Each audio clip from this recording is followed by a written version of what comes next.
All right. Again, my name's Blair, and I'm an addict. Hey, Blair. And this workshop is called Living the Dream. And I have Fred and Jennifer. And I'm going to let age before beauty go. So, Fred, you don't mind being first? Ouch. I'm just messing with you. I'm Fred, recovering addict. Hi, Fred. And I'm grateful to be here today. When Tony asked me to do this workshop, it was like, it's easy, living a dream. Mm-hmm. Man, it is a dream that done came true. But over the time, thinking more and more about it, living a dream, it was like, I'm gonna put living a dream in the perspective of NA and really being able to share the NA way. And then when I got up this morning, read the meditation, it talks about self-sufficiency. I'm like, all right, okay, God, that'll work right there. So I'm running, I had to work yesterday, so I wasn't able to get here until this morning. So I'm trying to get here before 10:30 to do this workshop, because I'm thinking it's 10:30 in the morning to do the workshop. And so I got here and I found out it was the night. I was like, damn, that's right there after the main speaker, and I want to get out and mingle and go to the dance and to do that. And then God hit me again. Be grateful somebody asking you to do something today. That's a dream based on where I come from. And I am grateful. I thank Greg for asking me to speak at this workshop. Based on living a dream, I gotta tell you a little bit where I come from. Coming up, I was spoiled as a child, and being mixed in of being an addict, that's a real crazy mixture, spoiled and self-centered. But I got what I wanted as a child. But one of the things that damn near killed me was my parents always told me if I can put my mind to it, I can conquer anything. And I did that throughout school. I was very successful in school and sports and stuff like that. And throughout school, one of the things that really came to my mind about living a dream that, you see it on TV there. I don't remember them asking me in school what I thought I was going to be when I grow up. I don't remember them asking me that, but I see it on TV. It's like, that's one of the things that they ask kids today. And I know I wouldn't have told them I wanted to be an addict, And when I was thinking about that on the ride up here, the thing that kept coming to my head, y'all remember that commercial with the egg in the frying pan? This is your brain on drugs and frying the eggs and stuff like that. And I remember saying that as a child, and I remember saying, not me. But going through saying not me with a minimum of no concern, because I thought that right there just couldn't happen to me.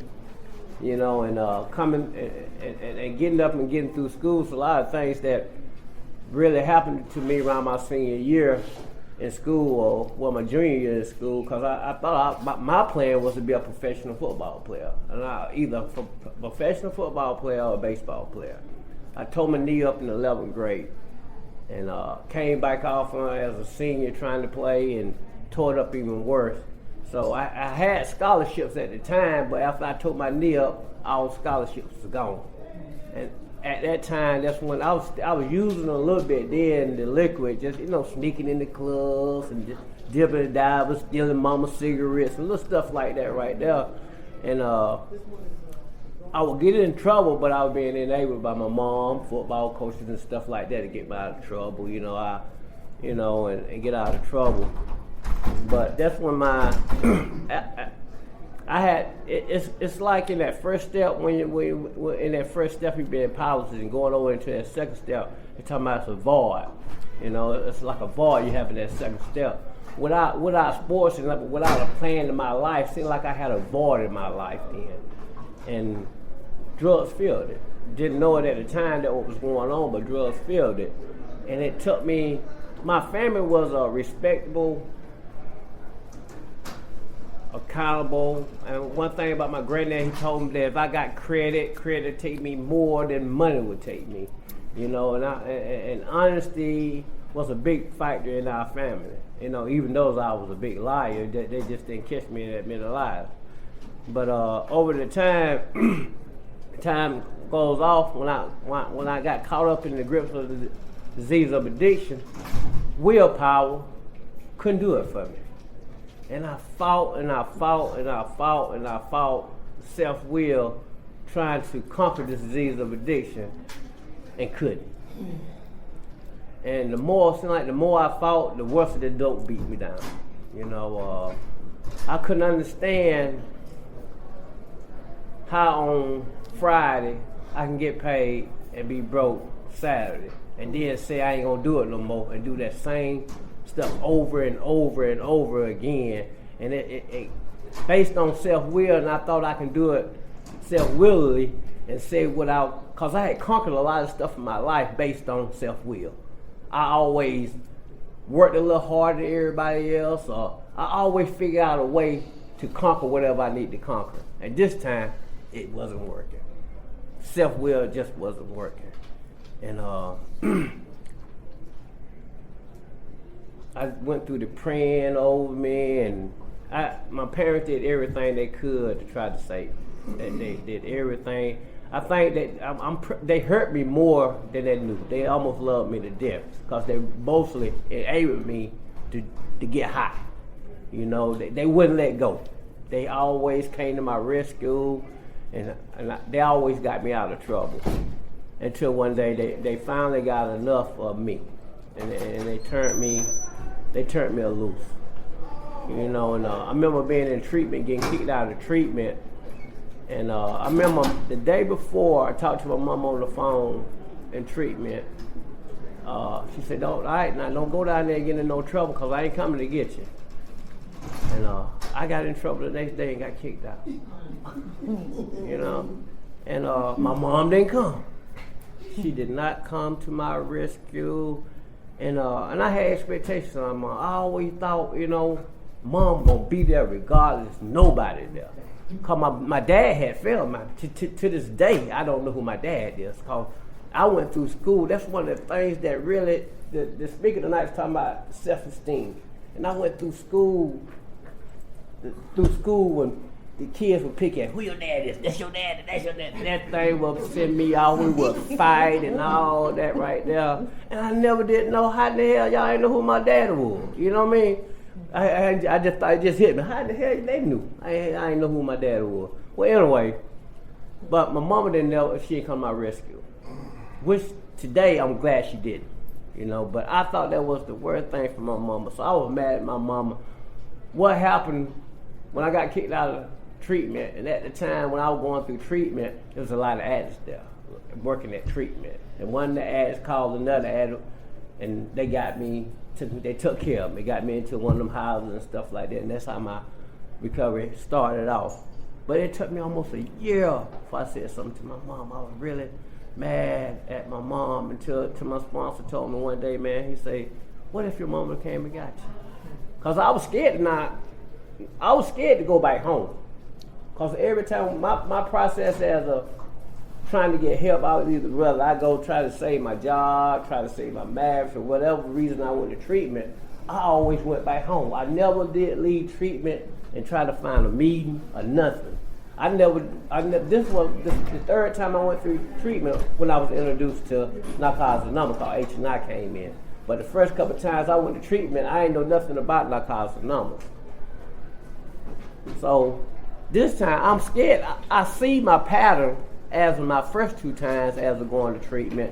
Because when I went home, I always got by with Billy Bob. I ain't know nothing about people, places, and things, because I never did go further in the program trying to find Narcotics Anonymous. So I know nothing about people, places, and things. So when I got home, I got by with Billy and Bob. And when I got with Billy and Bob, I got high again. Every time. So this time when I was in treatment, when I got kicked out, I'm scared to go home. But I want my mom to come to my rescue at the same time. So like I say right now, I'm glad my mom didn't come get me and take me back home. Because I don't know where it would be.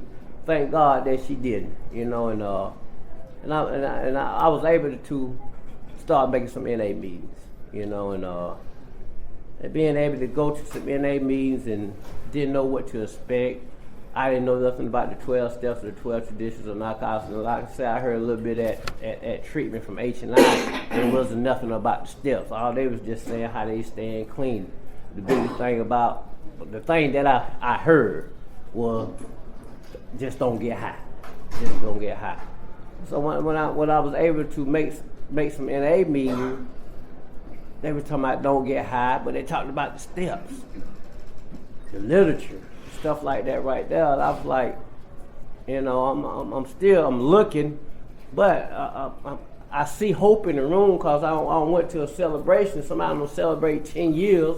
I'm like, damn, they stayed clean 10 years, so there is some hope here. Because everything else that I don't try didn't work. From self-will, from the preacher putting oil on my head, baptism, did none of that work. Did none of that work. And I have nothing against religion, you know, but it didn't work then. It's working now for me, but it didn't work then. But there's a difference between religion and spirituality too, you know. So as I kept coming back, man, and messed around and got a sponsor, my sponsor, he was he served a lot. He served a lot, and I followed him everywhere. You know, and me and one of my sponsees, I was getting on one of my sponsees this morning based on he didn't come with me, and he thought they got a basic tech last night. And I know he ain't get no basic tech last night because I'm the literature person. But I still got to try. You get your literature? No. But before the end of the conversation, he had went and bought him some new shoes. You know what I mean? Then it brought it back to me because I remember sitting in the meeting in book study, and we got to look on everybody. You know, everybody looking on the same book, and someone, a spirit member, said, "Why ain't none of y'all got no basic tech? All y'all got on new shoes, but ain't nobody got no basic tech." So that's why I had to tell my sponsee this morning. I say, them shoes ain't gonna save your life. You can't count on me to give my spirit strength and hope to save your life. That literature is what's gonna save your life. I can fail your man. That literature is it's the program. So, but I had to learn that over time though, cause one thing I did do, cause one thing I hear a lot of people share that they thought some people were still getting high in Narcotics Alum. They thought that we were hiding from and they were still getting high. But one thing about me, I watch real close. I watch real close. And where my sponsor go, I go. Whatever my sponsor do, that's what I do. That's how I did when I came here. I might not do it right now. A little bit of complacency going on. But not really so much complacency because I remember going to my first GRCNA up to like about 4 years ago. My sponsor like left me. We had GRCNA. He like disappeared. Called on the phone like, "Where you at? Why you left me? You done growed up a little bit now. We ain't got to hold your hand. You know what to do. You know what I mean? You got to hold your hand no more. Get your newcomer and bring him along with you." So that's what I started doing. But throughout the process, man, not just staying. I had to learn how to stay clean first. You know, it took me probably about a year for my sponsor to start letting me work some steps. You know, he wanted me to make sure I understood I could not get high. You know, for no reason there's no excuse for me to get high no more. You know, and I went through a lot of changes in that year. Child support picked me up, locked me up. You know, I didn't get high. Went to jail, didn't get high. And one of the things about that, I got a job. You know, I had never held no job because when I was on the street, I ran the street for like 3 or 4 years because I couldn't get no job because I couldn't stay clean. So I couldn't pass no piss test. You know, so I couldn't have no job, so I ran the street. And you know, and based on living the dream today, I remember the basic test talks about animalistic level. I went there. I ate out the trash cans. I don't slept in abandoned cars. I did everything that yet is to do. And again. So I don't one of the things about my desperation, I lost my identity out there. You know, I can go in there and when I did take a bath and shave and stuff, I still didn't like what I seen in the mirror. You know, that speaker tonight was talking about the inside. That outside was still, I can shave and look, you know, I couldn't even look good out there. Now you look in the mirror, not only feeling good on the inside. So, when I did hit the steps, it's something about the steps. You know, in the 12 steps, it talks about that transformation. But for me, it's more than one transformation. Because from just staying clean to entering the steps, it's something totally different. Mm-hmm. It's something when I felt like God put his hands on me and said, let's ride. You know, let's ride. You know, I ain't talking about being powerless and understand that my life is unmanageable. It was kind of cool for me. It was easy for me to understand that based on where I come from, the animalistic level, the self-will power I was trying to do. I was cool with that. And then the insanity, I can see the insanity that I did, you know what I mean? All the crazy stuff I did over and over and over again, it's all going to have different results. It was never different. It just got worse. But to turn my will, my life over to the care of God, as I understood it, was something different. You know, because this is a decision to turn my will. And when I made that decision to turn my will over to God, I had to have that right there. I had to have I didn't have a problem with God when I got here. Some people have a problem with God. I have a problem with God. You know, based on where I come from, I came from a family that taught me about how God is. Some of it misinformed, but some of it was good for me. And some of that misinformed information scared me a little bit from doing certain things. You know what I mean? I ain't want to burn in hell. You know what I mean? But it did what it needed to do to scare the hell out of me. And certain things. It just didn't scare the dope away from me. It scared a lot of the other things away from me, but it didn't scare the dope away from me. You know, and I had to have that in order to get to that fourth step. You know, I had to have something had my bite other than man. Because in that first step, it talks about no human power can keep me clean. And I read that, but I didn't hear that. So when I did the third step, my sponsor had to go back and show me that, because I was still putting my sponsor up here. I share so good about my sponsor and don't say nothing about God. My sponsor had to let me know, it ain't me, it's the God of your understanding what's keeping you clean. How you think you wake up in the morning? It ain't that alarm clock going off. It's the God of my understanding. If it left it to my own device, I'd get high today. Because my willpower does not work when it comes time to the disease of addiction. It's more powerful than I am. So over there in that fourth step, shame and guilt, fear, relationships, and assets and liabilities. Now, assets and liabilities was good. Well, I mean, it was good. I was able to really be honest with my sponsor and really understand that I have no kind of power, to the point where my sponsor, he showed me about my liability, that I could turn my liabilities into an asset. But if I don't have no spiritual program or foundation to continue growing in, my assets can turn to a liability. But the relationship process, that's a long step, the relationship. And we got with them, and we talked about some things that I did. And one thing that really kept me from coming in also was false pride and ego. You know, after I got through the denial that I needed help, then it was all about, because I still think I'm this person in school, this popular person in school that's all this and that, but I'm at the damn bottom of the barrel now, scraping, trying to stay alive, sucking the water just to live, you know. But that like I said, that false pride and ego, don't want me to ask for help.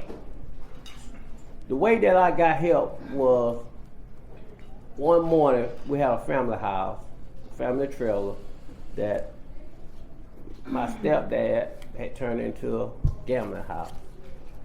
And this particular morning, one Saturday morning, I go over there, I got to sneak in the house. Cause they don't bar, they got wood up on the door. I can't get in. I don't know if to keep the police out, keep me out, probably both of us. But I can get in. You know, I can get in. They don't know I can get in, but I can get in. And they left the cut money on the table. I'm like, all right. So that's another mission. That's another running. So, you know, if that worked one time, I got to go back to try to see that they slip again. So I get by this time, they show up at the house. So when they come in, they looking, my mama, my dad, and my auntie. So I hear them hide behind the door, and I hear them in the house. They don't pass all by the bedroom door, walking. So it started, I can hear my mama going out the door. I hear my auntie going out the door. But my dad says, something here dead. So I get like, there's a rat in here somewhere. I got to find where the rat at right here. So when he came in, y'all know what Ray smelled, don't you? He smelled me. So when he came in the room looking for what he smelled, damn, he scared me, I scared him. And so my auntie, now this is why I tell you, but me and my auntie got high the night before. So my auntie, she an addict just like I am. But I don't know nothing about being an addict, but so when I come on out of everything, my mom, here go my auntie. Boy, you need help. You need to go get help, nephew. You need help. I'm like, you need damn help. I ain't telling that about I'm feeling like this, so I don't got caught. You know how I don't got caught. I'm thinking in my head, I'll bust your ass out. You getting high with me last night. But I didn't. So on the ride so I agreed to get help. So my auntie tell me, when you get to Valdosta tonight, there's some people over there, some NA meeting. Make sure you go to them. So she done been to the room, done left me out there all by my damn self. You know what I mean? So she do know about Narcotics Anonymous. But I don't forget all about Narcotics Anonymous when I'm still feeling like this right here. I don't got caught. You know how it is, you don't got caught. I don't got caught now. So I do treatment, you know. But thank God that was my bottom. But throughout that process as of right now, I forgot why I was. Relationship. Okay. But so I don't know how I got back to that store part right there, but we get back to relationship. My God, boy, frying the egg. Don't forget about the egg. But relationships was a big thing. I had to not only because when I looked at relationship when I first looking in the book, I thought it was going to be about boyfriend and girlfriend. That's what I'm thinking about. But as more I got into the relationship, I had to learn how to communicate with everybody in a spiritual way, you know. And I at first it got to the point where like sometimes, especially with my wife, she couldn't understand. I couldn't get through to her, and I used to think, if I cuss you out, you'll understand that you don't understand me being spiritual. So I go to cussing, you move and jump like I want you to jump, you know what I mean? So I like, damn. But eventually, that right there got worse because she started cussing back. Then she started calling the police. Now I'm going to jail clean. In jail clean? God damn, that ain't no good feeling there now. That ain't no good feeling there. That just ain't no good feeling. Well, anyway, I don't did a high, slept them days off and stuff like that, but clean, that don't feel good. But so I had to get back with my sponsor. When I got my sponsor came got me out of jail. When I got out of jail and everything, he like, you got to work on your communication skill. You know, if sometimes you may not be able. It's just like a newcomer coming in sometimes, or an addict when you're trying to share with them. you might not say the right thing, but somebody else, ask somebody else to share with them, they may be saying the same thing, but different terms. They may get it. So I was like, okay, all right. So what I do now, when me and my wife argue, she tell me to call my wife. That ain't in the room, but she been around the room, coming back and forth to the meetings with me. So now she tell me to call my sponsor. I tell her to call her. She don't come to the room, but she got a sponsor, a woman sponsor in NA. You know, she got some people that she can call in NA, and she get a different perspective about things, and things get better. But one thing service has helped me as with relationship, especially when I think I know more than you. You know, especially, and the way how I got to learn how to help somebody in service is I remember a dude used to be the chair of our area. And he had a lot of time, but he didn't have no experience as a chair in the area. Well, I didn't have no experience as a chair in the area, but I'm pretty good at reading our policies and knowing what job do to what you're supposed to do. And I used to get up there and I used to tear him apart. I used to tear his ass apart because he didn't know how to run area. But so my sponsor called me off to the side. He said, instead of tearing him apart, won't you get out, just try to encourage him and help him? You know what I mean? Stop fighting with him, causing all kind of chaos in the area. Help the man. So I was like, all right, I'll try that. And me and him just as good as friends today. And what that has done for me, it has helped me in other areas of my life, on my job. You know what I mean? Especially on my job, where it's to the point where I'm a manager, and then the supervisor, the manager over me, don't know what I know. So I've been able to help the individual, and through helping that individual, I might make more money than he do. But it ain't the point about the money, it's about the point of me keeping my sanity.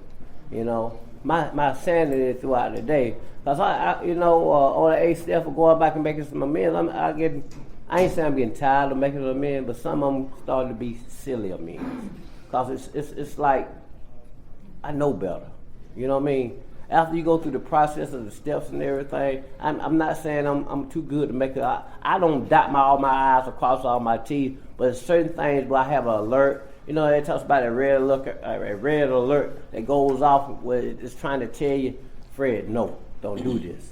You know what I mean? And sometimes I feel good cussing a motherfucker. But the consequences after that ain't so good. You know what I mean? It just convicted by my own guilt, getting writing up on the job. You know what I mean? So I've been trying to. I've been doing a lot better as communicating with people. You know, even one thing been helping me out as with newcomers. I've been doing a lot of H&I lately. I've been doing a lot of H&I because newcomers coming in today.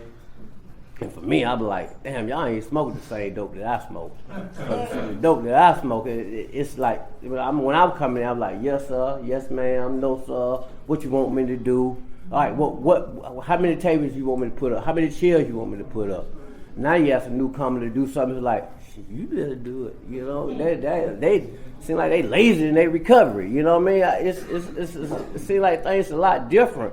And then when you be kind of giving some tough love, oh, you hurt my feelings. Shit, we can't be no harder on you than the dope bin. You know what I mean? It can't be no hard. I mean, I'm doing the way they did. They told me to shut my damn mouth and sit down and be quiet. You know what I mean? Come from the bike by himself up front. You can't learn nothing about they be tripping right there in the bike. You know? That's what they told me. So shame and guilt. That thing, if I ain't careful today, shame and guilt are still have me isolate from y'all. Cause sometimes I get to the point, like I said, I think I know something, or I think I shouldn't have did some stuff like that. I pick the bat up and beat myself up, but I still isolate. Cause I ain't good getting in front of y'all and wearing a mask. You know what I mean? Especially at a meeting. Cause I go to the meeting, and y'all get to sharing, I tell them myself. I just can't help it. So what I do to keep from telling on myself, I isolate from y'all. You know what I mean? I isolate. I go to the newcomers meeting instead of going to the meeting to my home group with all the experienced members. Because I go there to the newcomer and I can tell you the basics. 1, 2, 3. You know, I'm powerless, people, places, and things, indispensable principles. You know, that's what newcomers need to have. But over here, the experienced member, y'all get so deep, I can't keep my mouth shut. I got to tell them myself.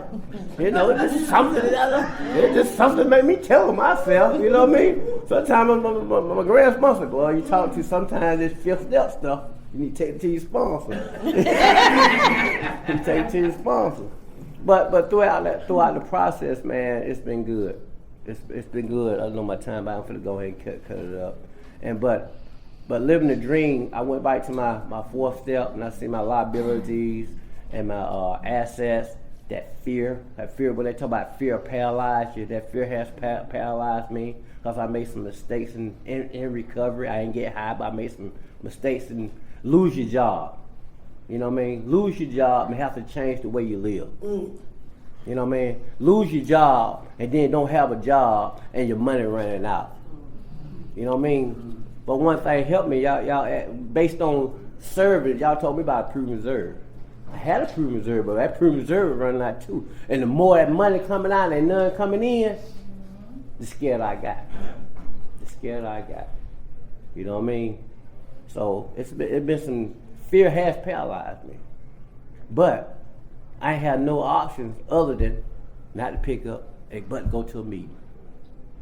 I wasn't working. I ain't had no reason to be home at 8 o'clock. I went to the meeting. We had meetings 7 days a week. I was there, rocking and rolling, sharing the same stuff. And I'm one of them ass don't share the same stuff over and over because the solution got to come somewhere. You know what I mean? But with fear, I was scared. I got to go move me and my wife. I don't put pressure on me and my wife. My wife can't live good. She might go have to stay with her mama. I got to go stay with my mama. It's all the kind of stuff, how fear builds stuff in your head. And then see, I told you about that 3rd step. I forgot all about the 3rd step. At the time, I was on the 11th step when I lost my job. So God had me right where I needed to be. You know what I mean? In the 11th steps, it talks about God can provide you with everything you need. Not what you want, but what you need. And I tell you about the pride and ego, it talks about pride and ego is a distraction from between you and God. You know what I mean? So them the things that I learned when I lost my job. I had to implement, I had to incorporate step 11 in my life. You know what I mean? I had did the step, now it's time to work the step. And based on, and while we're here, say we create our own chaos, I created some chaos in my life, and the 11th step straightened it out. Because I couldn't depend on man no more. I had no choice but to depend on nobody but God. You know what I mean? Ain't nobody gonna pay my bills. Y'all love me to death, but y'all ain't finna pay my bills, either. No, sir. No, y'all love me to death. Y'all might feed me for so long. But the lights gonna go off sooner or later and the rent got to be paid. Y'all ain't trying to come up with that kind of money. Y'all ain't passing 70 distant bastards for me. So, in living a dream, based on where I come from and where I'm at now, and I ain't talking about materialistic. Yeah, I want the house and all that right there, but it'll come. I understand sometimes we ain't gonna get what we want. I understand some things, like that lotto just at 1 point some billion. I knew I wasn't gonna hit it. I played it though, but I knew I wasn't gonna hit it. Cause I know God ain't finna do that to me right now. Cause I tell you, like I got false pride, I'm arrogant at that time, I get complacency. So I know God wasn't finna, no, I might not get high, but I finna do some crazy stuff with all that money. I told my sponsor, I'm going to get me a divorce. Yeah, I'm already crazy.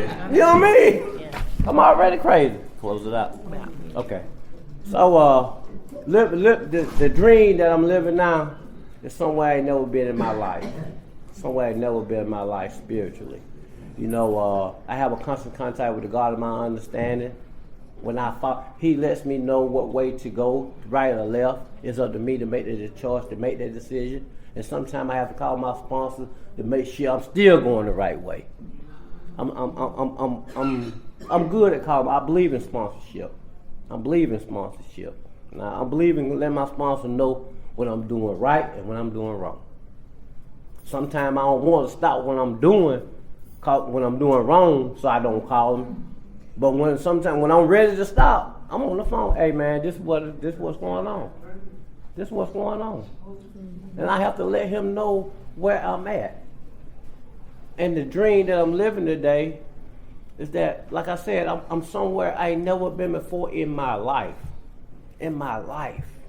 Cause based on what the dope took from me, I ain't talking about the material stuff. I'm talking about my self-respect, my self-identity, my family away from me. You know, I have a small family.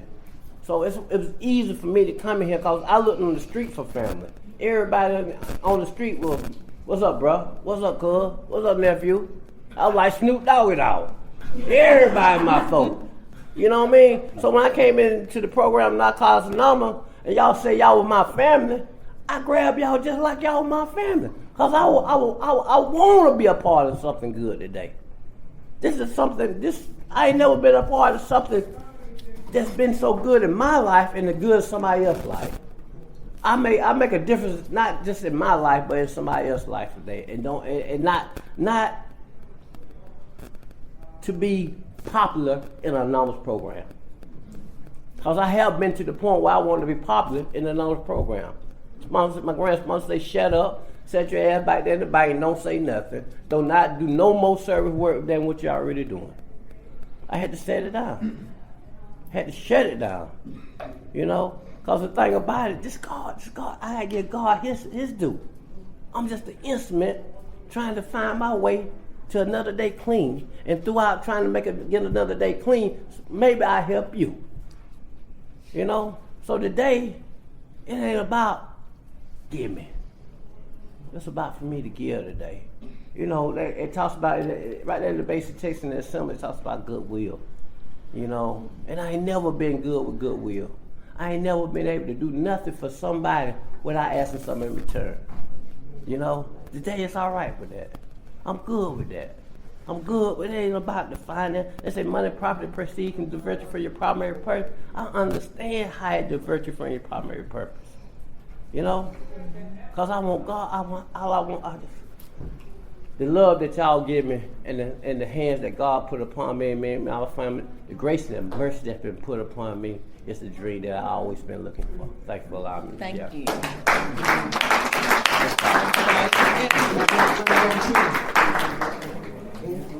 I'm Jennifer and I'm an addict. Hi, Jennifer. And I'm truly grateful to be alive, clean, and free and a part of this process. I have to thank this body for allowing me to share, and that special person in my life that told them to call on me, because she must have seen something in me that I didn't see in myself. Thank you, Karen. I love you. The topic, living the dream. I must say that, you know, in the literature it talks about when we're in our active addiction, being clean, we can't even see it. It's only a dream.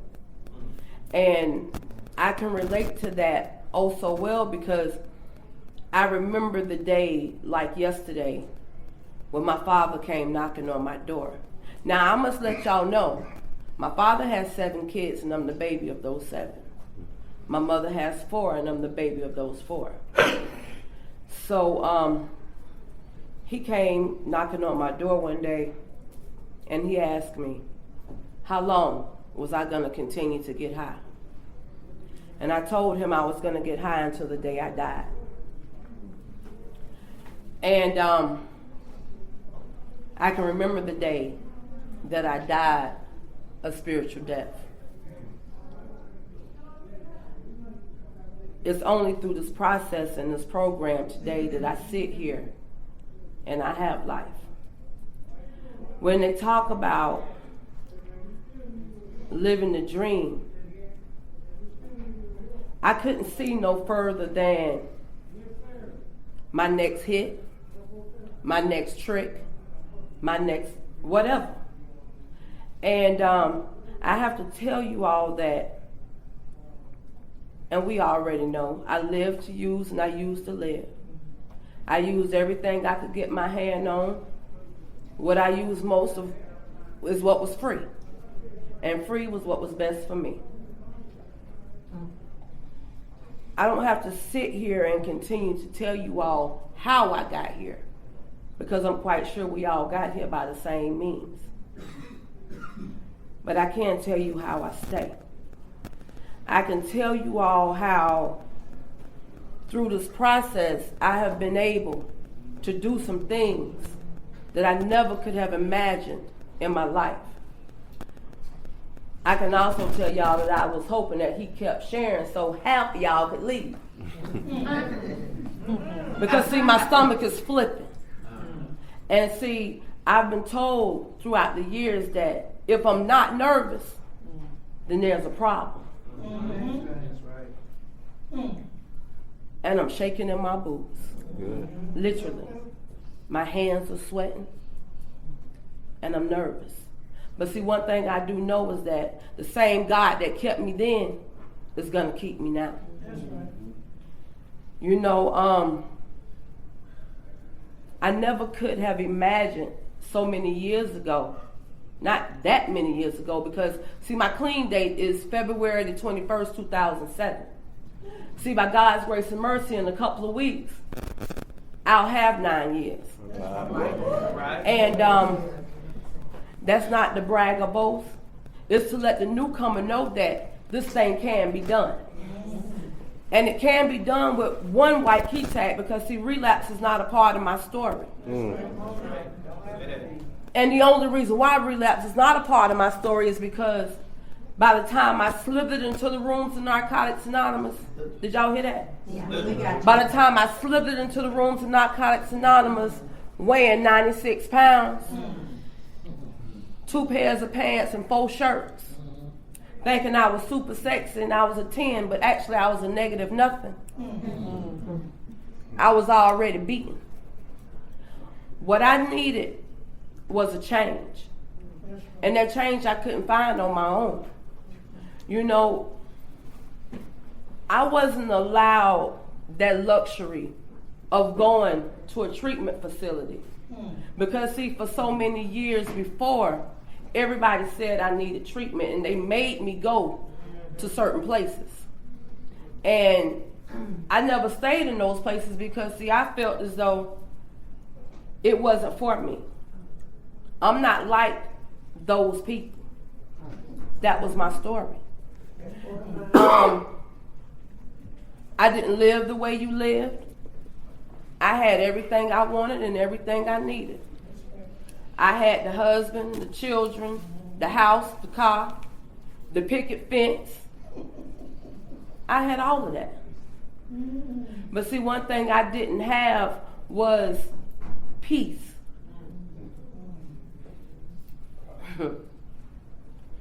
I can remember when my husband went to prison.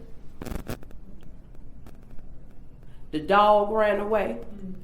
Shit, the kids started running away. And I couldn't figure out what the problem was. Until one day, I think about 6 years later, I just so happened to walk past a mirror, and for the first time, I seen something I didn't recognize. You know, I used to hear my mama say all the time, oh, my child looked like a racetrack runner. And I couldn't understand what the hell was a racetrack runner. I looked bad. And for the first time, I really realized, because see, all before, y'all heard me, I thought I was super sexy. You know, and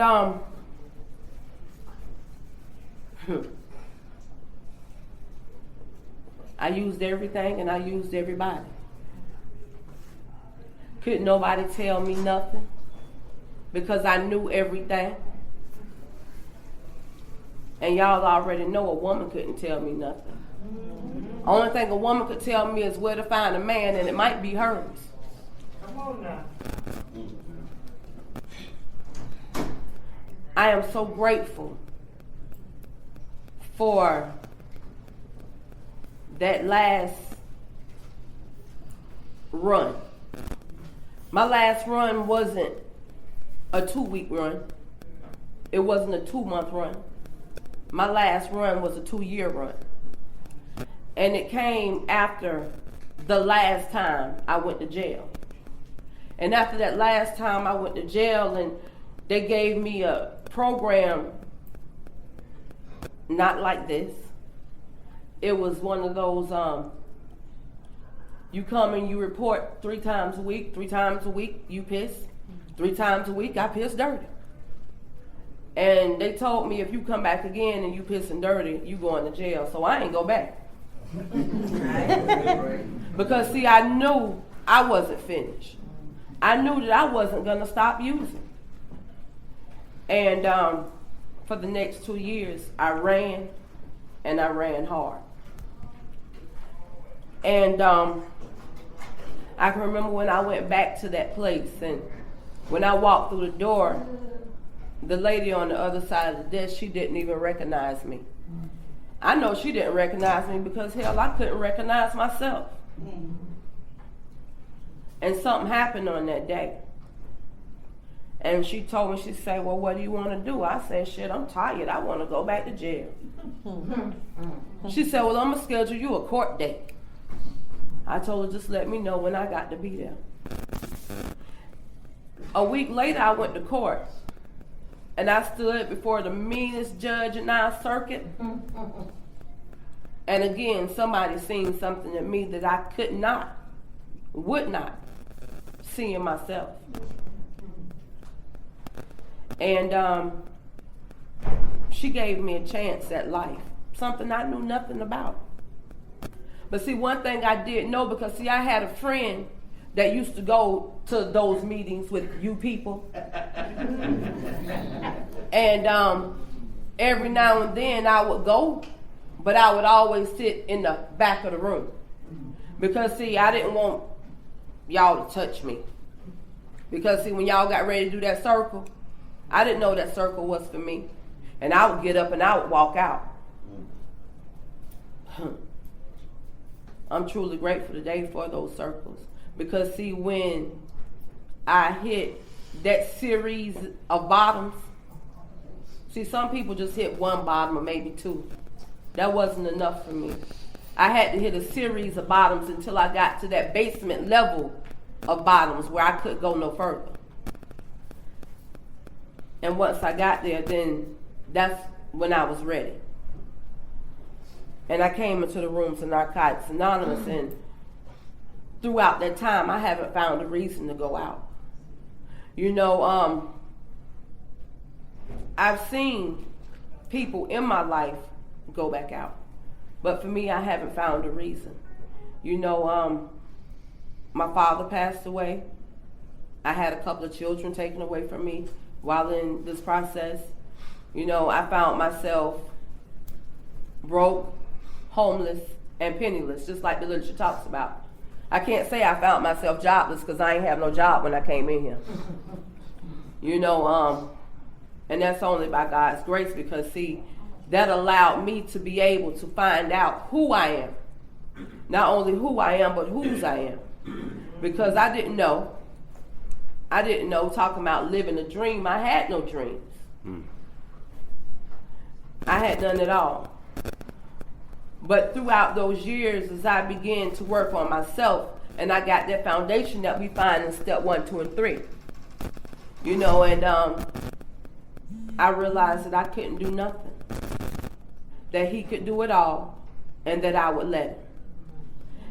And once I'd done that, my whole world began to open up to a whole different aspect. You know, the literature talks about new ideas cannot be grafted onto a closed mind. And when I came into the rooms of Narcotics Anonymous, I had to open up my mind to some things that I never did before. The main thing was a new way of life. Because see, they told me it was one thing I had to change, and that was everything. And changing everything was very hard for me because I always had everything handed to me. But throughout my addiction, I started to see I was losing things. You know, and I damn near lost my life. Because see, I can remember putting myself in certain situations that women shouldn't necessarily be in. I put myself in some men's situations. And it's only by God's grace and mercy that I came out of those things alive. You know, I've seen death right in front of me. But through God's grace and mercy, I sustained. And he kept me for a reason, and I always ask, why me? Why me? And it came to me one day that he kept me because, see, it was somebody for me to be able to help. It was going to be somebody that only my story could touch. And I never believed it. You know, I didn't believe it until I started getting involved in this process. You know, and I became someone that could serve others instead of having someone to serve me. Talking about living a dream. Being able to service facilities that at one point in time somebody had to come and service me. Being a part of something that I considered as being special. You know, this program has allowed me to live a life that I never could imagine. Because, see, I really was never a mother to my children. But my children trust me with their children. You know that little girl y'all been seeing me with? That's not my child. I'm too sexy to have one that young. You know what I'm saying? That's my granddaughter. That's right. You know what I'm saying? And yeah. And I can remember the day she was born. Because see, I have 9 grandchildren. And out of that 9, when the oldest was born, I said that my life was going to change. And it did. But it didn't change right away because, see, she had to go through some of that active addiction with me. But it was something about that little girl back there when she was born. And when I looked in her eyes, I seen something that I never seen before. I seen hope. I knew that through her, I would be able to live. I had something to live for. Because I don't know if y'all got grandkids and you seen that sparkle in their eye. You know, that gift of life that is so precious that as an active addict, I took for granted.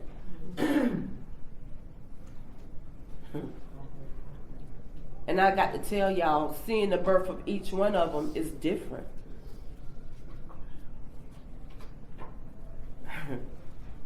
With each one that's been born, it gives me more life.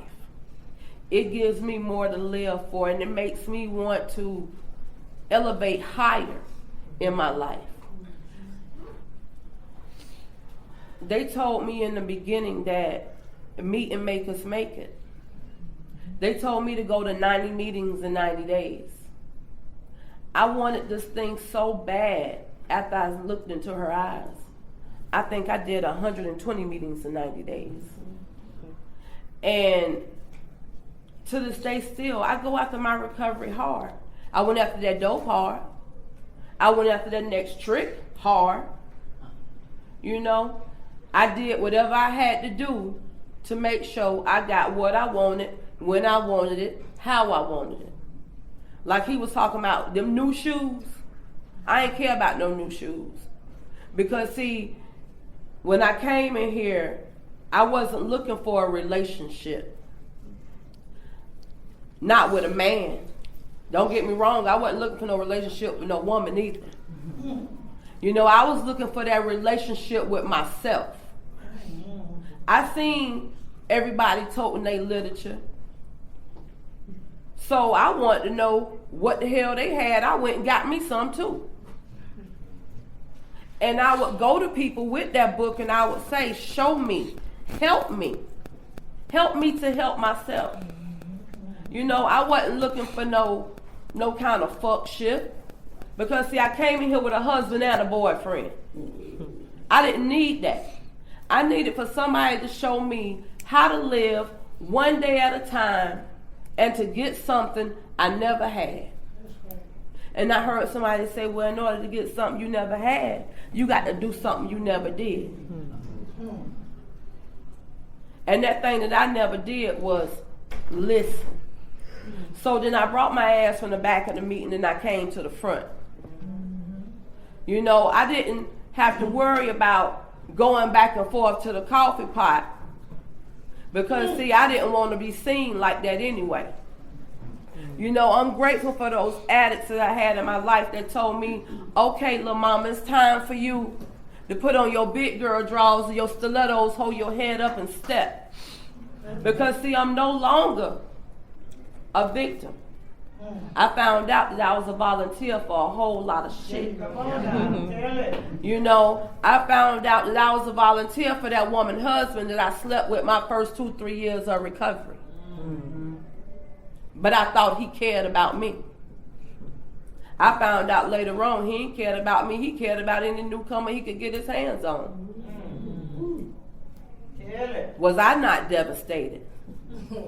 Talking about living a dream, because see, I thought with him, I was going to be able to have this.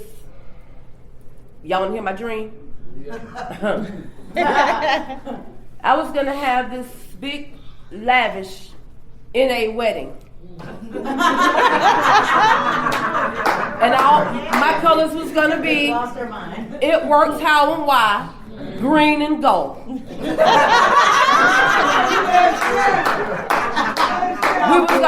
We was gonna ride out from the meeting hall. Yeah, we was gonna leave the meeting hall in a basic text blue limo.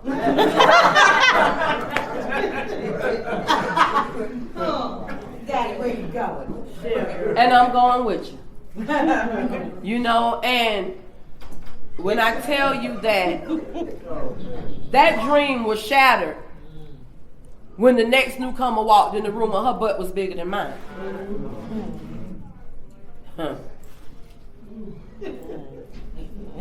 But yet and still,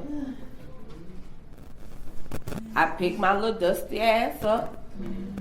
I brushed off. I cried about it a little bit. I whined about it a little bit. Until I had some women say, okay, we know the problem. What's the solution? They told me, you know where to find the solution at, right? And the solution for me was in the steps. Because see, at that particular point in time, I had to learn how to feel, deal, and heal. And that's what I did. And needless to say, throughout that process, I was able to deal with a whole lot of things that I had buried deep down on the inside of me. You know, those insecurities from when I was a little girl, I realized why I did a whole lot of the things that I did. You know, I found out why I was looking for love in those fairy tale dreams. I don't look for that shit no more now. So don't y'all, you know, I hope nobody don't hear this and be like, well, okay, she's still looking for a fairy tale, because see, that bubble been popped. I don't look for those anymore, because see, today through this process, I don't need that validation that I needed when I first came in here. I needed somebody to tell me that I look good. I look in the mirror today and I tell my damn self I look good. You know, that stuff that say one size fits all of it fit me. All of it. You know, but see that one back there? See, it's bad when you got people. It's bad when you got people in the room when you sharing.